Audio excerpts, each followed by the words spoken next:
আজকে আমরা দেখব কিভাবে আপনার বিএসপি অ্যাকাউন্ট হতে খুব সহজেই ড্রাইভিং লাইসেন্স ডাউনলোড করবেন।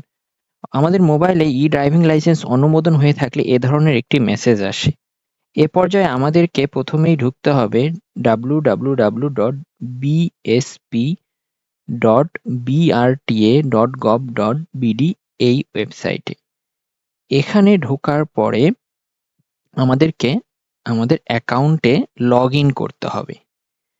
লগ ইন করার জন্য আমাদেরকে প্রবেশ করণে ক্লিক করার পরে আমার মোবাইল নাম্বারটি এন্ট্রি করতে হবে। এরপরে পাসওয়ার্ডটি প্রবেশ করাতে হবে। পাসওয়ার্ডটি প্রবেশ করানোর পরে সিকিউরিটি কোডটি প্রবেশ করানোর জন্য আমাদেরকে অগ্রসর হতে হবে। সিকিউরিটি কোডটি প্রবেশ করানোর পরে আপনার মোবাইলে একটি ব্রাউজার, যেহেতু নতুন ব্রাউজার হয়ে থাকে অধিকাংশ ক্ষেত্রেই, এক্ষেত্রে আপনার মোবাইলে একটি ওটিপি আসবে।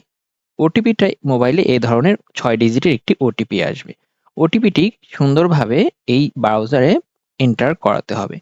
এ পর্যায়ে ভেরিফাই ক্লিক দিলেই সরাসরি অ্যাকাউন্টে লগ ইন হয়ে যাবে এবং ড্রাইভিং লাইসেন্সের জন্য আবেদন এই পেজটিতে ক্লিক করতে হবে। এখান থেকেই ড্রাইভিং লাইসেন্সে ক্লিক করলেই খুব সহজেই আপনার ড্রাইভিং লাইসেন্সটি আপনি দেখতে পারবেন এবং ডাউনলোড করতে পারবেন যত খুশি ততবার। এভাবেই খুব সহজেই ডাউনলোড করা যায় লাইসেন্স। ধন্যবাদ।